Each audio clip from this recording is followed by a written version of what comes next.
Hello, friends. Thank you for joining me today for this first episode of Words of Hope. I'm Andrew Austin. I'm the Director of Counseling and Prayer Ministry at Biotransformation Center in St. Louis, Missouri. I'm also a friend of Bosnians and a follower of Jesus. And today we remember Srebrenica, 1995, July 11th. We remember the genocide.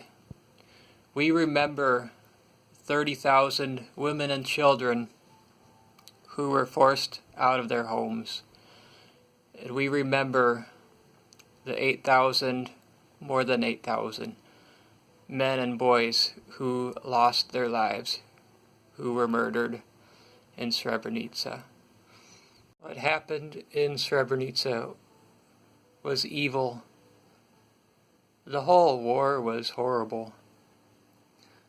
My Bosnian friends, I can't imagine my family being in your shoes. I can't imagine how close friends could just suddenly turn against you with betrayal, hatred, violence, rape, even murder. I can't imagine my family being forced to hide in a basement for so long. I can't imagine being forced to flee for my life and to care for my family in that situation, to have to leave our hometown and even our whole country.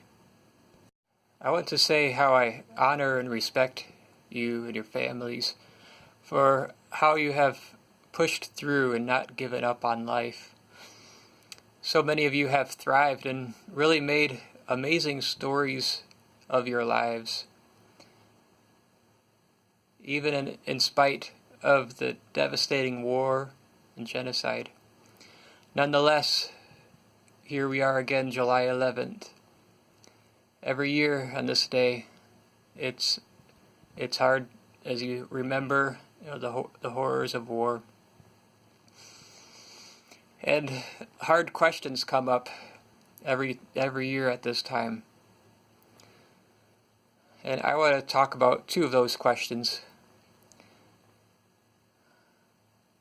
Why would God allow this to happen?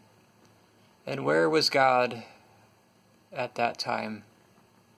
First of all, I want to share, I believe that it was not God's will for that war or genocide to happen. Bad things happen because people make bad choices. Every day we get to make choices. Every day we get to choose whether we'll serve the kingdom of God with love, joy, peace, patience, kindness, gentleness, goodness, and self-control, or if we will choose to serve the kingdom of Satan, which is full of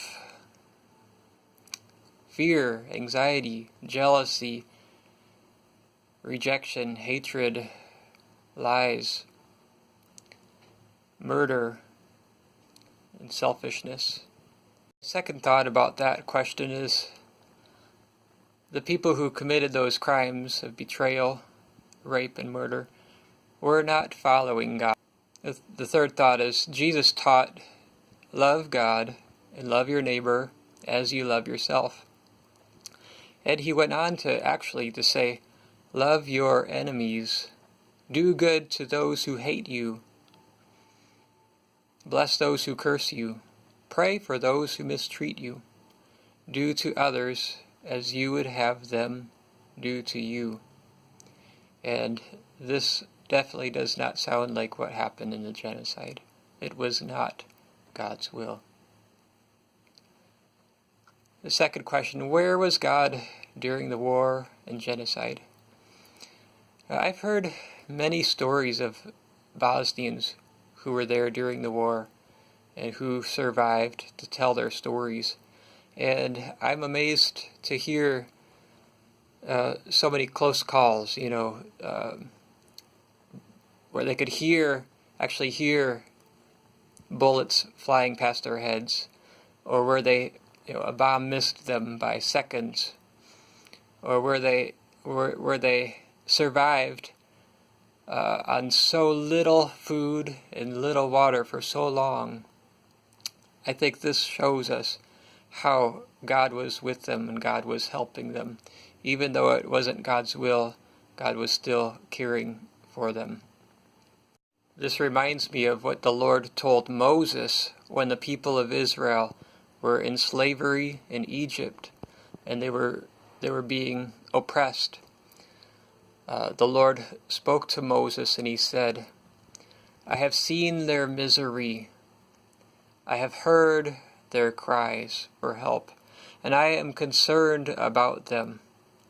So I have come down to rescue them."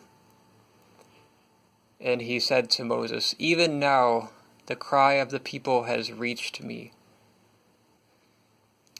So I am sending you." That was his response. He said, I have seen, I have heard, I am concerned, and so I have come down, and I am sending you. Go to Pharaoh to bring my people out of Egypt. And in a similar way, I believe God saw the misery of the Bosnians. He heard their cries for help, and he was concerned about them. And so God sent people to help. Now, I believe not everyone went to help. I believe some were working behind the scenes to get help. And I know that there were some who did go help, even when it endangered their own lives, to take food and water into some of those war zones.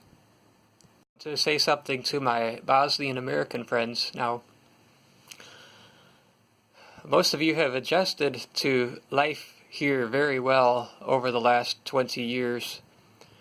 In fact, most of you own houses, cars. Some of you even own your own businesses.